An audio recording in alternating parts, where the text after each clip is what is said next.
പ്രവാസ ലോകത്തിലേക്ക് സ്വാഗതം. വിഷു, ഈസ്റ്റർ തുടങ്ങിയ ആഘോഷങ്ങളെല്ലാം പടിയിറങ്ങി പോകുമ്പോൾ പ്രവാസിയുടെ വരവും കാത്ത് വഴിത്താരയിലേക്ക് കണ്ണും നട്ടിരിക്കുകയാണ് അയാളുടെ കുടുംബാംഗങ്ങൾ. ഒരാളുടെ അഭാവം കൊണ്ട് അനാഥരാക്കപ്പെട്ട ഇവരാണ് ഞങ്ങളുടെ വേദന. പ്രവാസ ലോകത്തിലേക്ക് ഒരിക്കൽ കൂടി എല്ലാ മാന്യപ്രേക്ഷകർക്കും സ്വാഗതം.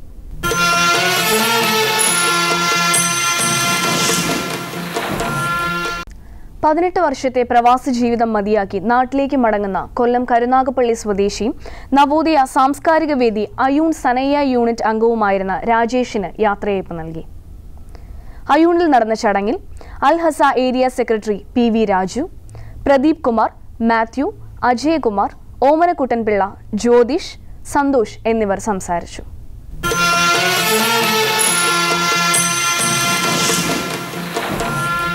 വർക്കല സ്വദേശി റീനയുടെ തളർവാദം ബാധിച്ച് കിടപ്പിലായ മക്കൾ പ്രണവ്, പ്രതീഷ് എന്നിവർക്ക് വേണ്ടി കേരള ആർട്ട് ലവേഴ്സ് അസോസിയേഷൻ കല കുവൈറ്റ് ഫർഹാനിയ യൂണിറ്റിന്റെ നേതൃത്വത്തിൽ സ്വരൂപിച്ച 68,000 രൂപയുടെ സഹായധനം കുട്ടികളുടെ വീട്ടിൽ വെച്ച് നടന്ന ചടങ്ങിൽ ആറ്റിങ്ങൽ MP സമ്പത്ത് കൈമാറി. ചടങ്ങിൽ കുവൈറ്റ് കലാ ട്രസ്റ്റ് സെക്രട്ടറി മധു ഇളമാട്, അഡ്വക്കേറ്റ് ഷാജഹാൻ, ഷിബു, പ്രസന്നൻ എന്നിവർ സംബന്ധിച്ചു. മക്കളുടെ ചികിത്സയ്ക്ക് സഹായം നൽകിയ പ്രവാസി സുഹൃത്തുക്കളോട് കുട്ടികളുടെ അമ്മ നന്ദി രേഖപ്പെടുത്തി.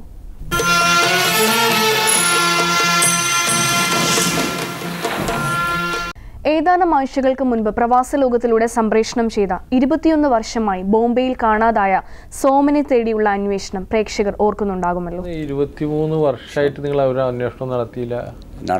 നടത്തിക്കൊണ്ടിരുന്നു. ബോംബെയിലെ ഗൾഫിലൊക്കെ നമ്മുടെ ആളുകൾ പോയിക്കൊണ്ടിരിക്കുമ്പോൾ ഫോട്ടോ കൊടുത്തയക്കുകയും കാണുന്നുണ്ടെങ്കിലൊക്കെ ഇതിനുണ്ട്.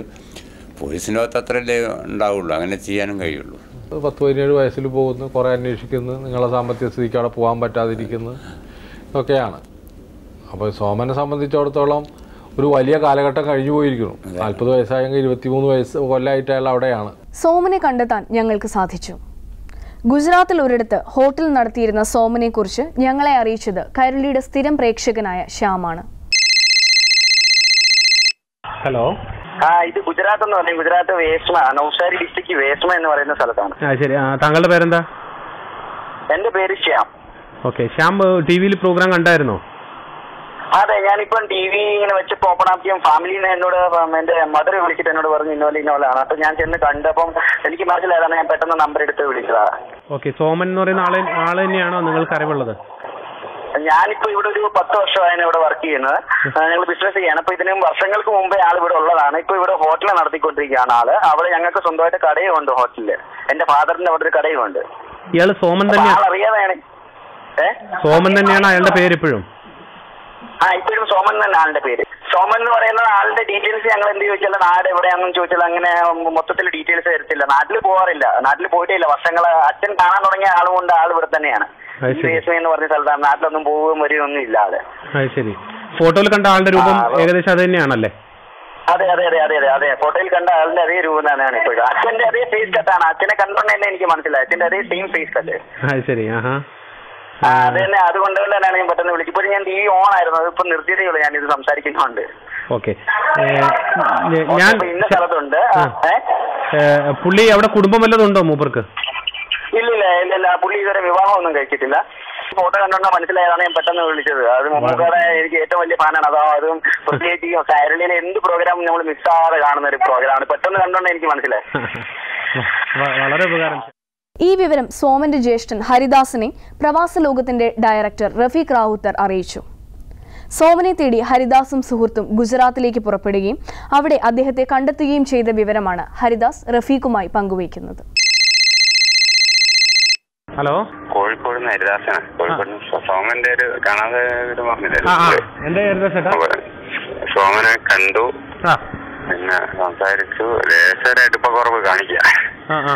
അപ്പൊ അവിടെ പിന്നെ അങ്ങനെ അടുപ്പ് കുറവല്ല, പിന്നെ വീട്ടിലേക്ക് വിളിക്കാനൊക്കെ ഒരു മടി കാണിക്കാം.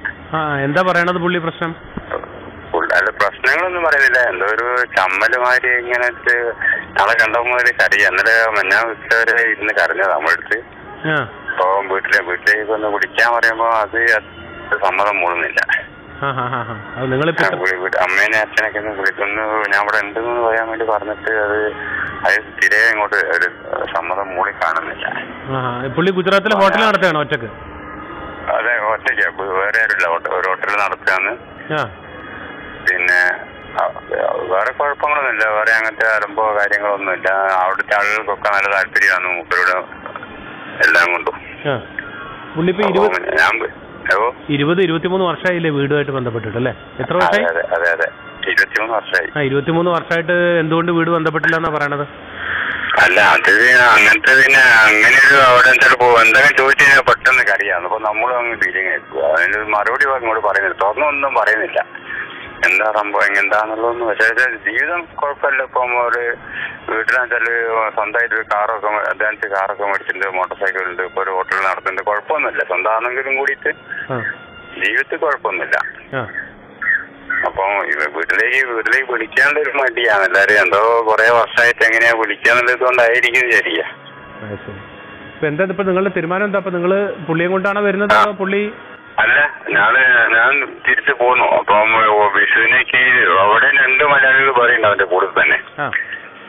അപ്പൊ അവര് പറഞ്ഞ വിഷു ആകുമ്പോഴത്തേന് ഞാനൊക്കെ പറഞ്ഞ് സെറ്റിൽ ആക്കി ഇങ്ങോട്ട് വരാൻ. ഓരോ ഇപ്പൊ പെട്ടെന്ന് പോരാൻ പറ്റില്ല. അപ്പൊ ഒരു വർഷമായിട്ടുള്ള കടയെടുത്തിട്ട് അപ്പൊ ഒരുപാട് ബുദ്ധിമുട്ടുണ്ട്, ഞാൻ നാട്ടിലേക്ക് വരും എന്നൊക്കെ പറഞ്ഞിട്ടുണ്ട്. എന്തായാലും സന്തോഷം, നിങ്ങൾക്കൊരു വിവരം കിട്ടിയല്ലോ, നമുക്ക് സന്തോഷം. അതെ, ഉണ്ട്. അപ്പൊ ഞാനിപ്പോ എന്തായാലും നിങ്ങളൊന്ന് കാണിയിരുന്നു. ഞാനിപ്പോ അങ്ങോട്ട് വന്നാൽ കാണാൻ കഴിയും നാട്ടിൽ. വേണ്ട ഹരിദാസേട്ടാ, എന്തായാലും നിങ്ങൾക്ക് ആളെ കിട്ടിയല്ലോ, നമുക്ക് അത് അറിഞ്ഞാൽ മതി. ഓ, ആളെ കിട്ടിയ അത് നമുക്കൊരു സന്തോഷം ഉണ്ടല്ലോ. ആളെ നേരത്തെ ഞാൻ കാണുകയും ചെയ്തു, കുടുംബത്തിലെല്ലാരും വിവരം അറിയുകയും ചെയ്തു. നമുക്ക് പിള്ളേർക്കൊക്കെ എല്ലാവർക്കും സന്തോഷമായി. 23 വർഷമായിട്ടുണ്ടാകുന്നൊരു ദുഃഖം ഒന്ന് മാറി കിട്ടിയല്ലോ, ആളുണ്ടോ എന്നുള്ളത്. 2011 സൗദി ദമാമിലേക്ക് ഹോട്ടൽ ജോലിക്കായി പോയതാണ് പാലക്കാട് മുണ്ടൂർ സ്വദേശി പ്രകാശൻ. ജോലി സംബന്ധമായി ഇദ്ദേഹത്തിന് എന്തൊക്കെയോ പ്രശ്നങ്ങൾ ഉണ്ടായിരുന്നതായി മാത്രമാണ് വീട്ടുകാർക്ക് അറിവ് ലഭിച്ചിട്ടുള്ളത്.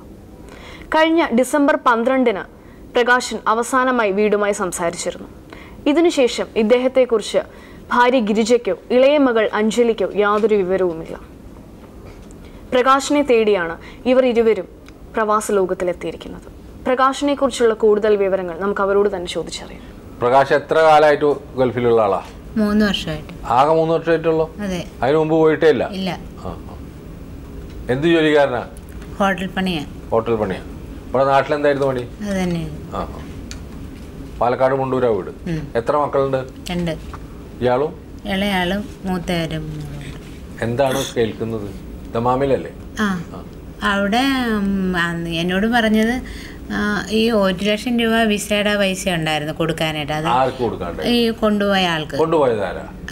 ഇവിടെ രാമപുരത്തുള്ള ശ്രീനിവാസൻ എന്ന് പറഞ്ഞ ആളാ. രാമപുരം കോട്ടയം അല്ല, കായംകുളം രാമപുരം. ജോലിക്കൊക്കെ പോണ ആളാണ്. എല്ലാം ഒരു മടിയൊന്നുമില്ല ജോലിക്ക്. ഞങ്ങളെ നല്ലതായിട്ട് നോക്കിയതാ. 1 ലക്ഷം രൂപ കൊടുത്തിട്ടില്ല? കൊടുക്കാതെ ജോലിയിൽ നിന്ന് പിടിച്ചോളാന്നാ പറഞ്ഞത്. അത് പക്ഷെ ഇദ്ദേഹം അതങ്ങനെ ചെയ്തില്ല. ഈ ശ്രീനിവാസൻ എന്ന് പറയുന്ന ആള് ജോലിയിൽ നിന്ന് പിടിച്ചില്ല പൈസ. അദ്ദേഹത്തിന്റെ കൂടെ അല്ല, അദ്ദേഹത്തിന്റെ ഒരു കൂട്ടുകാരന്റെ കടയിലായിരുന്നു. അപ്പോൾ പറഞ്ഞ് പൈസ എനിക്ക് പ്രകാശ് തന്നാൽ മതി, ഞാൻ അങ്ങനെ ചെയ്യുന്നില്ല, ഇയാൾ ജോലി ചെയ്യുന്ന കാശല്ലേ, ഞാൻ അങ്ങനെ വാങ്ങിക്കത്തില്ല, എനിക്ക് ഇയാളെ മാസത്തിൽ ഇങ്ങനെ തന്നാൽ മതി എന്ന് പറഞ്ഞു. പക്ഷെ ഇദ്ദേഹം ഒരു പൈസ പോലും കൊടുത്തില്ല. കൊടുക്കാതെ. അപ്പോൾ എന്നോട് ഇദ്ദേഹത്തിൻ്റെ ഈ ശ്രീനിവാസനാണ് എൻ്റെ അമ്മ എന്നോട് പറഞ്ഞു, മോളെ നീ അവനോട് പറയണം, പൈസ കൊടുക്കാൻ പറയണമെന്ന് പറഞ്ഞു. അപ്പം ഞാൻ എപ്പോഴും വിളിക്കുമ്പോഴും പറയാം, അണ്ണൻ്റെ പൈസ കൊടുക്കണേ, അതെങ്ങനെയാണ് കൊടുക്കാനായിട്ട് തികയത്തില്ല, അങ്ങനെ ഇങ്ങനെയാന്നൊക്കെ എന്നോട് ഇങ്ങനെ തട്ടിക്കയറും. ഞാൻ പറയും എങ്ങനെയും കൊടുക്കുക, നമ്മളെ ഒരു പരിചയമില്ലാതെ നിങ്ങളെ കൊണ്ടുപോയതല്ലേ, നമ്മൾ നന്നാകാൻ വേണ്ടി കൊണ്ടുപോയല്ലേ, കൊടുക്കണമെന്ന് പറയാം. അങ്ങനെ കൊടുക്കാമെന്നൊക്കെ പറഞ്ഞു. പിന്നെ പോയിട്ട് 7-ാം മാസത്തിൽ നാട്ടിൽ വന്ന് അവർ അച്ഛൻ മരിച്ചപ്പോൾ, എൻ്റെ ഭർത്താവിൻ്റെ അച്ഛൻ മരിച്ചു പാലക്കാട്ട്. അങ്ങനെ വന്നിട്ട് പോയതാ. പിന്നെ ഇതുവരെ വന്നിട്ടില്ല. ഇപ്പം 2011 ഏപ്രിൽ ഡിസംബറിലാണ് വന്നത്, നവംബർ മാസത്തിൽ വന്ന്. 2.5 കൊല്ലം. 12, 13 കാശൊക്കെ അയക്കും. എന്ന് വെച്ചാൽ ഒത്തിരി തുകയൊന്നുമില്ല, നമുക്ക് ഇതുള്ള വാടകയൊക്കെ കൊടുക്കാനും ജീവിക്കാനുള്ള, മക്കളെ പഠിപ്പിക്കാനും. അന്നേരം ഈ ഡിസംബർ 12 6 മണി വരെ ഞങ്ങളെ വിളിച്ചപ്പോൾ അപ്പോൾ അതിന് മുമ്പ് ഇങ്ങനെയൊന്ന് പറഞ്ഞായിരുന്നു, ഞാൻ ചിലപ്പോൾ നാട്ടിൽ വരും, വിസ പുതുക്കിയതാ, അതുകൊണ്ട് ചിലപ്പോൾ നാട്ടിൽ വരുമെന്ന് പറഞ്ഞു. അപ്പം മോള് പറഞ്ഞു ശരി അച്ഛാ എന്നാൽ വാ എല്ലാവരെയൊക്കെ ഒന്ന് കണ്ടിട്ട് പോകാമല്ലോ എന്ന് പറഞ്ഞു. എന്നാൽ ശരി ഞാൻ വരും എന്നാന്ന് പറയാമെന്ന് പറഞ്ഞു. പക്ഷെ അന്നേരം പിന്നെ വിളിച്ചപ്പോഴും ഒന്നും അതേപ്പറ്റി പറഞ്ഞില്ല ഞങ്ങളോട് വരുന്ന കാര്യം. ഡിസംബർ 12 6 മണി വരെ വൈകുന്നേരം 6 മണിക്ക് വിളിച്ചപ്പോഴും മോള് ചോദിച്ച്, മൂത്ത ആളായിരുന്നു, അപ്പം ഞാനില്ലായിരുന്നു. അപ്പം ചോദിച്ചാച്ചാ വരുന്ന കാര്യം എന്താ? അന്നേരം പറഞ്ഞു മുതലാളി ഒന്നും പറഞ്ഞില്ല മോളെ, വരുന്ന കാര്യമൊന്നും അറിഞ്ഞില്ലെന്ന് പറഞ്ഞു. ഇത്രയും മാത്രമേ പറഞ്ഞുള്ളൂ അന്ന് വൈകുന്നേരം. പിറ്റേന്ന് 13-ാം തീയതി രാവിലെ 8:45 നെറ്റിൽ നിന്നൊരു വിളി വന്ന് മോളുടെ ഫോണിൽ നിന്ന് മോളുടെ ഫോണിലേക്ക്, എൻ്റെ ഫോണിലോട്ട് വിളിച്ചില്ല. അപ്പം ചോദിച്ചു പ്രകാശിൻ്റെ വീടല്ലേ അതേന്ന് പറഞ്ഞു. അപ്പം പ്രകാശ് അവിടെ വന്നോ? പ്രകാശിൻ്റെ ആരാന്ന്? അതാരണം പറഞ്ഞു ഞാൻ മൂത്ത മകളാന്ന് പറഞ്ഞു. അത് പ്രകാശ് നാട്ടിൽ വന്നിട്ടുണ്ട് കേട്ടോ. അപ്പോൾ അവൾ പറഞ്ഞ് അച്ഛൻ ഞങ്ങളോട് പറഞ്ഞില്ലല്ലോ, ഇന്നലെ വൈകിട്ട് വിളിച്ചപ്പോഴും പറഞ്ഞില്ലല്ലോ വരുന്ന കാര്യം. അല്ല വന്നിട്ടുണ്ട്, നെടുമ്പാശ്ശേരി എയർപോർട്ടിലാണ് വന്നത്, നിങ്ങളുടെ അച്ഛമ്മ മരിച്ചെന്നും പറഞ്ഞ് ഇവിടെ നിന്ന് വന്നിരിക്കുന്നതെന്ന് പറഞ്ഞു.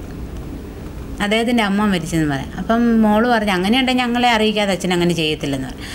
എന്നാൽ നിങ്ങൾ പാലക്കാട്ട് പോയി അന്വേഷിക്കാൻ പറഞ്ഞു. അങ്ങനെ അപ്പോൾ പുള്ളിക്കാരൻ്റെ ഫോണിലേക്ക് ഞങ്ങൾ വിളിച്ചപ്പോൾ ഗൾഫിലെ നമ്പറിലേക്ക് വിളിച്ചപ്പോൾ കുറേ നേരം ബെല്ലടിച്ചിട്ട് പെട്ടെന്ന് അങ്ങ് ഓഫാകും, പിന്നെ മൊബൈൽ അങ്ങ് ഓഫ് ചെയ്യും, സ്വിച്ച് ഓഫ് ചെയ്യും. പിന്നെ കുറേ കഴിയുമ്പോൾ വിളിക്കുമ്പോൾ ഓണാണ്, അപ്പം എടുക്കുകയില്ല, ഇങ്ങോട്ടോട്ട് വിളിയില്ല. അത് കഴിഞ്ഞ് അപ്പം ഞാനിങ്ങനെ മോളോട് പറഞ്ഞു മോളെ ഇതിലെന്തോ ഒരു കള്ളമുണ്ടല്ലോ.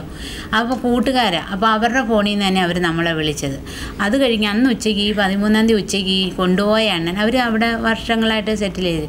അപ്പോൾ ആ അണ്ണൻ വിളിച്ച് എന്നോട് ചോദിച്ചു ഗിരിജ പ്രകാശ് നാട്ടിൽ വന്നോ, കള്ളം പറയില്ലേ? ഞാൻ പറയും ഇല്ല അണ്ണ, മക്കളാണ് വന്നില്ലെന്ന് പറയും. കള്ളം പറയല്ലേ, എനിക്ക് തരാനുള്ള 1 ലക്ഷം രൂപ അവൻ 15-ാം തീയതി തരാമെന്ന് പറഞ്ഞതാ. അവൻ പിന്നെ എങ്ങനെയാണ് 12-ാം തീയതി ഇവിടുന്ന് മുങ്ങിയതാണെന്ന് എന്നോട്. ഞാൻ പറഞ്ഞു അങ്ങനെ ഒരിക്കലും ചെയ്യല, തരാമെന്ന് പറഞ്ഞെങ്കിൽ തരുമെന്ന് പറഞ്ഞു. എന്നാൽ അപ്പം ഞാൻ പറഞ്ഞു വന്നിട്ടില്ല അണ്ണ, സത്യമായിട്ടും വന്നില്ലെന്ന് പറഞ്ഞു. അപ്പം ഞാൻ ചോദിച്ചു അണ്ണൻ എങ്ങനെ ഇതറിയാം? അതെന്നോട് ഹോട്ടലിലുള്ളവർ വിളിച്ച് പറഞ്ഞാന്ന് പറഞ്ഞു. കൊണ്ടുപോയ ആളോടും ഹോട്ടലിലെ കൂട്ടുകാരാണ് വിളിച്ച് പറഞ്ഞത് ഇന്ന് പ്രകാശ് നാട്ടിൽ പോയെന്ന്. അവിടുന്ന് ഞാൻ എൻ്റെ വീട്ടിൽ ചെന്നിട്ട് പറഞ്ഞ് ഇങ്ങനെ വന്നെന്ന് പറയുന്നു, നമ്മുടെ അടുത്തോട്ട് വന്നില്ല, എനിക്ക് പാലക്കാട്ട് പോകണമെന്ന്. അപ്പോൾ ചേച്ചി പറഞ്ഞാൽ നിങ്ങൾ പോയിട്ട് വരാൻ പറഞ്ഞു. ഞാനും ആങ്ങളെയൊക്കെ കൂടി ഇവരുമൊക്കെ ആയിട്ട് പാലക്കാട്ട് ചെന്നപ്പോൾ അവിടെ അമ്മയ്ക്കൊരു കുഴപ്പമില്ല. അപ്പോൾ അമ്മയോട് ഞാനിങ്ങനെ പറഞ്ഞമ്മേ അദ്ദേഹം ഇങ്ങനെ വന്നിട്ടുണ്ട്, ഇങ്ങനെ അമ്മ മരിച്ചെന്ന് പറഞ്ഞാൽ വന്നതെന്ന് പറഞ്ഞു. അപ്പോൾ പറഞ്ഞു ഇവിടോട്ട് വിളിക്കത്തില്ല, നീ ഇങ്ങനെ വല്ലപ്പോഴും വിളിക്കുന്നേ ഉള്ളൂ, അല്ലാതെ അവനൊന്നും ഇങ്ങോട്ട് വിളിക്കാറേ ഇല്ലെന്ന് പറഞ്ഞു. അത് കഴിഞ്ഞ് അങ്ങനെ പറഞ്ഞു. പിന്നെ ഞങ്ങളിങ്ങനെ തിരിച്ചു പോകുന്നു. അപ്പോൾ ഇവരെല്ലാം പറഞ്ഞു വരുവാണെങ്കിൽ എന്നെ അറിയിക്കണേ, വരുവാണെങ്കിൽ അറിയിക്കുന്നത്. അത് കഴിഞ്ഞ് പിന്നെ ഒരു ദിവസം എനിക്ക് സംശയം വരാൻ കാരണം എന്താണെന്ന് വെച്ചാൽ, ഒരു ദിവസം ഞാനിങ്ങനെ മോളോട് പറഞ്ഞ് മോളൊരു മെസ്സേജ് അയക്കാം, അമ്മ വിഷം അടിച്ച് ആശുപത്രിയിലാണെന്നും പറഞ്ഞ് അച്ഛൻ്റെ ഫോണിലോട്ടൊരു മെസ്സേജ് അയക്കാൻ പറഞ്ഞു. അപ്പോൾ അവളിങ്ങനെ മെസ്സേജ് അയച്ച്. അപ്പം എനിക്ക് ഒരു സംശയം എന്ന് വെച്ചാൽ ഈ കൂട്ടുകാരായിരുന്നു. അപ്പം ഞാൻ പറഞ്ഞ് ഇതിലെന്തെങ്കിലും കള്ളം ഉണ്ടെങ്കിൽ ഇതിന് മറുപടി വൈകിട്ട് വരുമെന്ന് പറഞ്ഞ്. അങ്ങനെ ഈ മെസ്സേജ് അയച്ചു കഴിഞ്ഞാൽ അന്ന് വൈകിട്ട് ഈ കൂട്ടുകാരനൊരാൾ അവരുടെ ഫോണിൽ നിന്ന് തന്നെ വിളിച്ചിട്ട് ചോദിച്ചു എന്തെങ്കിലും വിശേഷമുണ്ടോ മോളെ? അപ്പോൾ പറഞ്ഞു എന്താന്ന് ചോദിച്ചു. അല്ല എന്തെങ്കിലും വിശേഷമുണ്ടോ? അപ്പോൾ പറഞ്ഞു അതെ എൻ്റെ അമ്മ വിഷമടിച്ച് ആശുപത്രിയിലാന്ന് പറഞ്ഞ്. അപ്പോൾ അത് മോളുടെ ശബ്ദത്തിൽ അങ്ങനെ ഒരു ഇതില്ലല്ലോ, സങ്കടമില്ലല്ലോ. അപ്പോൾ ചോദിച്ചു ഞാൻ എൻ്റെ അനിയത്തിയും കൊണ്ട് എന്ത് ചെയ്യണം, അമ്മ അങ്ങനെ പോയി അച്ഛൻ ഇങ്ങനെ പോയി, പിന്നെ ഞാൻ എന്ത് ചെയ്യണം, ഞാൻ സങ്കടപ്പെട്ട് കരഞ്ഞ് നടക്കണമെന്ന് ചോദിച്ചു. അപ്പോൾ പറഞ്ഞ് ഇല്ല അങ്ങനെയൊന്നും ചെയ്തിട്ടില്ലായിരിക്കുമെന്ന് ഇയാൾ പറയുക, ഈ കൂട്ടുകാരൻ പറയുക. കൂട്ടുകാരൻ്റെ നമ്പറിൽ നിന്നാണ് നമ്മളെ വിളിക്കുന്നത്, ഭർത്താവിൻ്റെ നമ്പർ ഓഫാണ്. അപ്പോൾ എനിക്ക് പുള്ളിക്കാരൻ്റെ ഫോണിലേക്കാണ് ഞങ്ങൾ മെസ്സേജ് അയച്ചത്, പക്ഷെ തിരിച്ച് വിളിച്ചത് കൂട്ടുകാരനാണ്. കൂട്ടുകാരൻ്റെ നമ്പറിൽ നിന്ന് വിളിച്ചിട്ടാണ് വിശേഷം ചോദിക്കുന്നത്. അപ്പോൾ ഈ മെസ്സേജ് അവിടെ ചെന്നിട്ടുണ്ടാവാം, ഒന്നിൽ എൻ്റെ ഭർത്താവിൻ്റെ നമ്പർ അയാളുടെ കയ്യിലുണ്ടാവാം. അവിടെയാണ് എനിക്ക് സംശയം. അത് കഴിഞ്ഞ് അവർ ഈ ഫെബ്രുവരി 9-ാം തീയതി അവിടെ കയറണമെന്ന് പറഞ്ഞതായിരുന്നു. അങ്ങനെയാണ് പുള്ളി നാട്ടിൽ വന്നത്. തിരിച്ച് ചെന്ന് ഫെബ്രുവരി 9-ാം തീയതി അവിടെ കയറണമെന്ന്. അപ്പോൾ അന്ന് അവരിങ്ങോട്ട് വിളിച്ച്, ഈ ഫെബ്രുവരി 2014. എന്നിട്ട് വിളിച്ചിട്ട് പറഞ്ഞു പ്രകാശ് ഇവിടുന്ന് പോന്നോ? ഞാൻ പറഞ്ഞു പ്രകാശ് ഇവിടെ ഇല്ലല്ലോ, പിന്നെ എങ്ങനെയാണ് പ്രകാശ് അങ്ങോട്ട് വരുന്നത്? അപ്പോൾ പറഞ്ഞു ഇന്ന് കയറണ്ടായിരുന്നു. ഞാൻ പറഞ്ഞു അങ്ങനെ അവിടെ വന്നിട്ടുണ്ടെങ്കിൽ നിങ്ങൾ എന്നെ അറിയിക്കണേന്ന് പറഞ്ഞു. അറിയിക്കാമെന്ന് പറഞ്ഞു. പിന്നെ അവർ ഞങ്ങളെ വിളിച്ചില്ല. ഞങ്ങൾ അങ്ങോട്ട് വിളിച്ചാലും ഇവരാരും എടുക്കത്തില്ല. അപ്സര. അവിടെ ആളിൻ്റെ പേര് ഖാദർ ഭായി, തിരുവനന്തപുരംകാരനാണ് അദ്ദേഹം. അത് കഴിഞ്ഞാണ് പിന്നെ ഇത് പിന്നെ ഈ 9-ാം തീയതി അപ്പം ഞാൻ പറഞ്ഞ് നിങ്ങളെ ഞങ്ങളിവിടെ കേസ് കൊടുത്തിട്ടുണ്ട്, നിങ്ങളോട് ചോദ്യം വരും എന്നിങ്ങനെ പറഞ്ഞു. ഞാൻ മജിസ്ട്രേറ്റിനൊക്കെ കൊടുക്കുമെന്ന് പറഞ്ഞപ്പോൾ ഇവർ പറഞ്ഞ് ഞങ്ങളെ നിങ്ങൾക്കൊന്നും ചെയ്യാൻ പറ്റത്തില്ലെന്ന് പറഞ്ഞു. ഈ കൂട്ടുകാരനോട് പറയാ. ഞാൻ രാമകൃഷ്ണൻ, ഇബ്രാഹിം, 2 പേരാണ് വിളിച്ചത്. അവരുടെ നമ്പർ ഞാൻ അതിൽ കൊടുത്തിട്ടുണ്ട്. അപ്പോൾ ഇവരെന്നോട് പറയുന്നത് നിങ്ങൾക്ക് ഞങ്ങളെ ഒന്നും ചെയ്യാൻ പറ്റത്തില്ല. ഞാൻ പറഞ്ഞ് ചെയ്യുമോ ഇല്ലയോ എന്ന് കാണിച്ചു തരാമെന്ന് പറഞ്ഞു. ഇങ്ങനെ പറഞ്ഞു. അന്നേരം ഞാൻ പിന്നെ ഞാനോർത്ത് നമ്മുടെ ആവശ്യമല്ലേ. അപ്പോൾ ഞാൻ പറഞ്ഞു നിങ്ങളൊരു കാര്യം ചെയ്യും, നിങ്ങൾ എയർപോർട്ടിൽ നിന്ന് അതിൻ്റെ തെളിവെടുത്തിട്ടുണ്ടെന്ന് പറഞ്ഞല്ലോ, അദ്ദേഹം ഇങ്ങോട്ട് പോകുന്നെന്നുള്ള അത് നിങ്ങളൊന്ന് അയച്ചതാ, ഞാൻ അഡ്രസ്സ് അയച്ചു തരാം. അപ്പോൾ നിങ്ങളെന്നാ അതിന് മറുപടിയില്ല.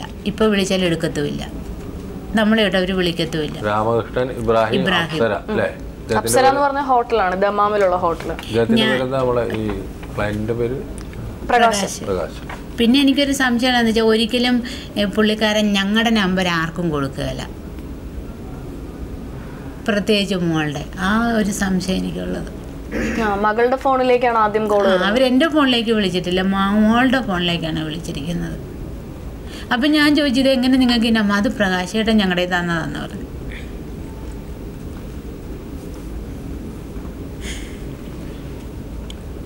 വളരെ വിചിത്രമായ ഒരു കഥയുമായിട്ടാണ് പ്രകാശിൻ്റെ ഭാര്യയും മകളും ഞങ്ങളടുത്ത് വന്നിട്ടുള്ളത്. ദമാമിലെ അപ്സര എന്ന ഹോട്ടലുമായി ബന്ധപ്പെട്ടാണ് ഇവരുടെ ഭർത്താവിൻ്റെ തിരോധാനമായിട്ട് വർത്തമാനം പറയുന്നത്. ശ്രീനിവാസൻ എന്ന് പറഞ്ഞ ഒരാളാണ് അദ്ദേഹത്തെ കൊണ്ടുപോയത്. അപ്സര ഹോട്ടലിലാണ് ജോലി ചെയ്തിരുന്നത്, കൃത്യമായിട്ട് ജോലി ചെയ്തിരുന്നത്. പിന്നീടുള്ള നാടകങ്ങളാണ് ഇവർ ഈ പറയുന്നതൊക്കെ.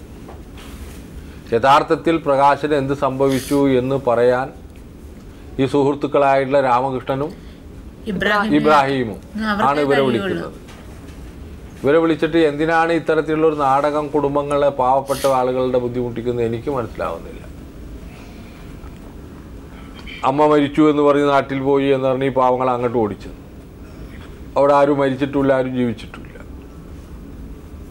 എന്തിനാണ് ഇങ്ങനെ ഒക്കെ ചെയ്യേണ്ട ഒരു കാര്യം? എന്താണ് പ്രശ്നം എന്നുള്ളത് പറഞ്ഞ് അങ്ങോട്ട് സെറ്റിൽ ചെയ്യലല്ലേ. അപ്പോൾ ഇവർ പറഞ്ഞ വിവരമേ എനിക്കുള്ളൂ, അല്ലാതെ ഇപ്പോൾ ഇതിൽ വേറെ ഒന്നുമില്ല. അപ്പോൾ അപ്സര ഹോട്ടലിൽ ജോലിക്ക് പോയ ഒരാൾ അവിടെ നിന്ന് ഫോണ് അയാൾ എടുക്കുന്നില്ല. ഫോണിലൊരു മെസ്സേജ് അയച്ചതിന് വേറെ ആളുകളാണ് ഇതിൽ നിന്ന് വിളിക്കുന്നത്, നെറ്റിൽ നിന്ന് വിളിക്കുന്നത്. ന്യായമായി ജീവിച്ചു പോയ ഒരു കുടുംബത്തെ എങ്ങനെയാണ് ഇത്തരത്തിലുള്ള പ്രശ്നങ്ങളിൽ പെടുന്നത് എന്നാണ് എനിക്ക് മനസ്സിലാവാത്തത്. എന്തായാലും മലയാളികളുടെ സ്പോൺസർഷിപ്പിലോ അല്ലെങ്കിൽ ഇതിലോ ജോലി ചെയ്യുന്ന ഒരാളാണ്. അപ്പോൾ ദമാമിലെ പ്രവാസലോകം പ്രവർത്തകർ ഇതിൻ്റെ സത്യസന്ധമായിട്ടുള്ളൊരു വിവരം അന്വേഷിക്കും. വളരെ ദുരൂഹമായ സാഹചര്യങ്ങളിൽ നമുക്കൊന്നും തന്നെ ബോധ്യപ്പെടാത്ത പല കാര്യങ്ങളും ഇതിൽ നടന്നതായിട്ട് കാണും. അപ്പോൾ ഞാനിപ്പോൾ ഇതിലൊരാളെ അങ്ങോട്ടും ഇങ്ങോട്ടും ഒന്നും പഴിയാറാനൊന്നും തയ്യാറില്ല. പക്ഷേ ഇദ്ദേഹത്തിന് പ്രകാശൻ എന്ത് സംഭവിച്ചു, പ്രകാശൻ എവിടെയാണ് എന്നുള്ളത് കൃത്യമായിട്ട് അന്വേഷിച്ചറിയലാണ് നമ്മളുടെ ദൗത്യമായിട്ടുള്ളത്. അല്ല ഇബ്രാഹിമും രാമകൃഷ്ണനൊക്കെ സഹകരിക്കുകയാണ് വേണ്ടത്. നിങ്ങളെ പോലത്തെ പാവപ്പെട്ട ആളുകൾ തന്നെയാണ് പ്രകാശനും എന്നുള്ളതാണ് സത്യം. അതുപോലെ ശ്രീനിവാസൻ ന്യായമായ സംസാരങ്ങളാണ് സംസാരിച്ചിട്ടുള്ളതെന്നാണ് ഇവർ പറയുന്നത്. ഇതിലൊരാളെയും വില്ലനാക്കാനോ അല്ലെങ്കിൽ പ്രതിഭാഗത്ത് നിർത്താനോ ഒന്നും നമ്മൾ തയ്യാറില്ല. നമുക്ക് വേണ്ടത് പ്രകാശിനെ എങ്ങനെയും കുടുംബത്തിലേക്ക് എത്തുകയാണ്. 2 കുട്ടികളാണ്, അവർ ന്യായമായി കഷ്ടപ്പെട്ട് ജോലി ചെയ്ത് ജീവിക്കുന്ന ഒരു കുടുംബമാണ്. അപ്പോൾ കഴിയുന്നതും വേഗം പ്രകാശൻ എവിടെയാണെന്ന് പ്രകാശൻ പറയുന്നത് നല്ലതായിരിക്കും എന്ന് എനിക്ക് തോന്നുന്നു.